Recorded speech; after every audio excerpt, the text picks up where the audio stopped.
Hey guys, what's up? My name is Juan, And my name is Harry. today we actually just wanted to talk about a particular topic which has been on our minds lately, and we decided, you know what, it would be a great topic for a video. It is how comparison is the thief of joy. So, would you like to start? Sure. I spoke about this in one of my Instagram videos a couple days back, and really it's about the idea that we really shouldn't be comparing ourselves to anyone. I don't know. I mean, I'm pretty sure you've been through the same scenario where you take a look at people's socials, their Instagram, Facebook, whatever it is, and you see the nice cars they have, the houses they live in, the vacations they go to, and you start suddenly feeling bad about yourself. Absolutely. Yeah, it's crazy, but we live in a time where it's so easy to, like, you have so much easy access to all this information, and it has its pros and cons. Unfortunately, one of the cons is that we end up comparing ourselves to others. And the thing is that we feel like everybody's lives are way better than ours, when really it's not. People are just posting the best parts of their lives. I know I've sure gone through some things, and I know you've gone through some things, because we've known each other for like 3 years now. But yeah, it's absolutely, scary as to how much information we actually have access to, and how it can really affect us. We just don't notice. And how would you say is like some advice where you can maybe like stop comparing yourself? Obviously you can stop, but The best thing that I would say to do that would be simply to just realize that no matter how much we're seeing online, we also have to realize that we're not seeing all of it. We're seeing the best parts. We're not seeing some of the worst parts, or what they're going through, or maybe what they even had to go through to get to where they're at. And, the second we stop looking at other people and start really looking at ourselves is the second we start realizing, hey, there's only one way we're going to get there. yeah, absolutely.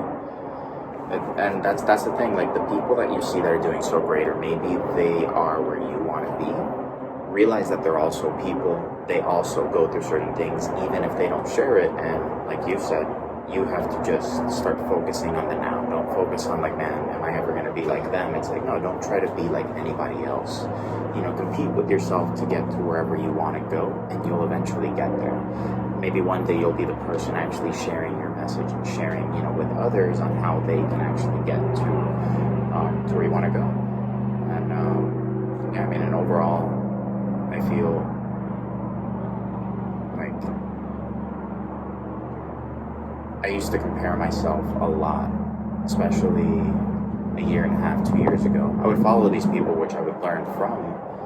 However, I would always, in a way, maybe be envious of what they had, especially because of their age. I was like, man, these people are younger than me, and they have all of this. And I would just see it as like, what have I been doing? Like, how are they already over there? You have to realize that life is a journey, and the journey is the part that you're going to enjoy the most. Once you get to a goal, you're going to realize, wow, I'm finally here, but you're going to realize that the journey was so much more satisfying than the outcome. I feel like that's what a lot of people don't realize. They just see it as a straight arrow to your path, and it's like, okay, I'm here, and now I'll be happy. It's like, no, you can't. You can't think that the end will always be where you're going to be happy. You're going to be happy during the journey. If you're happy there, you'll always have a sense of joy and fulfillment. And I like what you said earlier about focusing on the present, because that's really where the best things happen. The miracle isn't the future. The future has yet to happen, by the way. The future is not here. Technically the future is now. Now is the future. Everything you're doing right now is what leads to your future. So if you're just focused on your present, focused on trying to do the best you can in the moment, then I promise you that future is going to be 100% better than what you thought it was. You're not going to be thinking about the next person, he said, she said, whatever it is they're doing. You're really just going to be focusing on the right now. Make today a better day. Absolutely. And this is a crazy thought that I think I got from a philosopher I follow, and he said, right now is the first and last time that you'll ever have this moment. Like, as you guys watch this, right now is the first and last time you're ever going to have this moment. And that's how crazy time passes.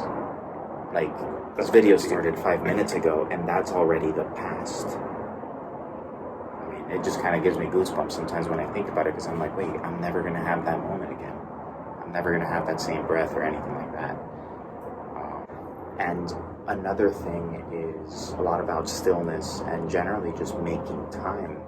And I know you recently made a video about that the other day. So how do you feel like about that aspect where people say, I don't have time? Like I said before, and I think we've spoken about this too before, it's not really about how much time you have. It's about how much time you're willing to make, how much time you're willing to set aside. Just like what we're doing today. I mean, today's my one day off a week, and I could have just stayed home. But instead, we decided to come out and enjoy nature, enjoy this beautiful scenery, really. But enjoy life. I mean, absolutely. Once again, how many of these moments are we going to get back?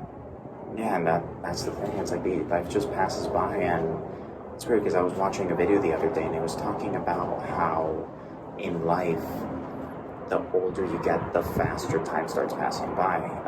It was Casey Neistat, actually. I don't know if you guys know him, but he was talking about how his daughter Francine, when she was 3 years old, a year was 1/3 of her life. However, when you're 20, when you're 30, a year all of a sudden becomes 2 to 3% of your life, 5%. So it's crazy, but it's true. The older you get, the faster time just seems to pass by. A year all of a sudden doesn't seem like so much. I mean, we're already 3 months into the year, and it feels like it just started. Where did the 3 months go? I mean, it's been great so far, don't get me wrong. We've had a lot of changes, in both of our lives and whatnot, but yeah, I mean, overall, it's pretty crazy. And back to the topic of, making time.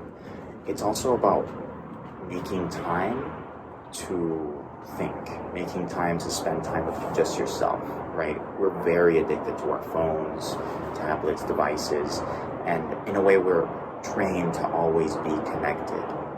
But the fact is that you could just go to a place like this, a beautiful place. We have a beautiful lake in the background, and all of a sudden when you just disconnect and unplug from the world, you just feel at peace.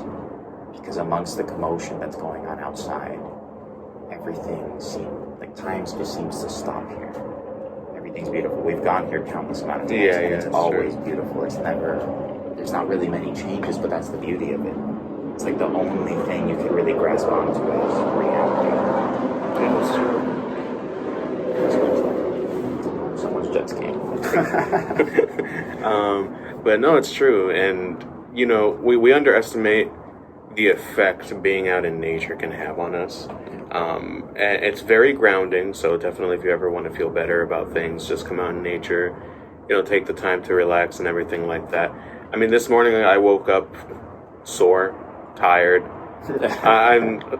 I didn't want to do much of anything really, but I'm like, you know what, let's make this time. Let's actually do this. Yeah. And then now I feel kind of great. I feel kind of giddy in a weird way. So we want to do this. Yeah. I really am. And I mean, and overall, really, even if you don't have maybe like a park like this or maybe a lake, just going outside and maybe even just leaving your phone behind, right? That nowadays seems like, are you crazy? Are you do you have a mental issue? But at the same time, remember, humanity lived without technology for a while. So the fact that we feel like that's crazy now just proves the point of how much time we really need away from these devices. I don't think they're evil. I'm not going to tell you technology is evil and it's trying to take over the world. I'm not trying to say that. But we do need some time for ourselves, right? Because in a way, it's like the more connected that you are, the fact that you're always wanting to be connected, it's like you're trying to get away from yourself. And that's sad, So yeah. Any other points you wanted to add? Mostly to make fun of myself in this sense. He's absolutely right, by the way, about that. And to set an example as to how addicted we are to these devices, I think one time my battery was about to die at work, and I felt like I was about to die. I didn't know what to do. I was like, how am I gonna talk to anybody? How am I gonna text him? How am I gonna let these people know where I am? What time I'm coming home? How am I gonna get home? What if the car breaks down? I was having a literal freak out about the fact that my phone was dying. And at a certain point I realized, okay, this is kind of ridiculous. You are being ridiculous, Harry. You're beasting. So, no, it's true. I mean, sometimes we have to disconnect and allow ourselves to connect more with the outside world, connect to ourselves. And by the outside world, I mean more like just connect with nature, connect, with yourself. And even connect with people, too. You don't realize how often, for instance, I'm sure you've seen it before, too, and I'm pretty sure we're guilty of it. When you go to a restaurant, you see people basically on their phones and not talking to each other. Yeah, that is the saddest thing, especially like when it's a date, or even people when I guess they get married and you just see both of them on their phone, and then I guess to them they might be making a post, oh, spending time, but it's really, no, you're spending time with your phone.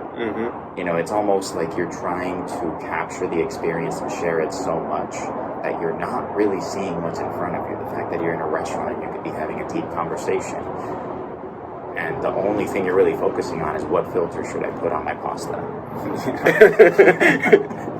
It's true. And you know what? That's kind of what I like about our friendship in general. It's like, for instance, we started off this video talking about comparisons, but anytime we talk about anything, it always happens to be the same way. We go off and we start talking about other things, and it's really great conversation. Yeah. So, I mean, this could help basically anybody, but that's basically how it has to be, connect with yourself, connect with the outside world, and connect to the people around you. That's also a part of making time.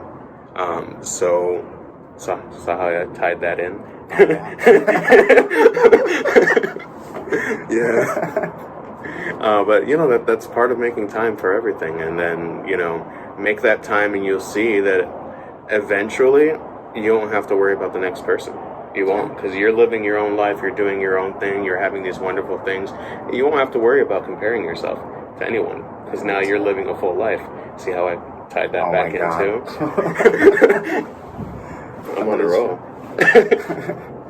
It's true though, yeah, and even if it's like maybe you're going out with your family, or you're going on a date, or with your spouse and whatnot, why don't you just take one phone? Just take one phone, and that will show the other person that, you know what, this is time for you. This is time to actually spend time with you, not be distracted by technology, not find an excuse to go to the bathroom so I could check how many likes my picture got on Instagram, and then just be real with people. Have a deep conversation about things that matter, and you're gonna see, just do this for a week, you're gonna see huge changes in your life. I promise you. I've tried it, I'm sure you've tried it, and it does work. Just finding little moments throughout the day to make time disconnect. He's absolutely right about that. I mean, that's basically all I have to say on the subject, but in respect to this video, we're probably going to be just taking a couple of B-roll shots throughout our day, just to show you, what we'll be up to and how we're making time both for the things we love, and we're just having fun and just connecting. Absolutely. And yeah, I think we're pretty much done. Yeah. I hope you guys have an awesome day. Have a great day. Awesome rest of your year.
There's a crab. Crab number 7. Crab number 7. Do you think they have crabs here? Oh.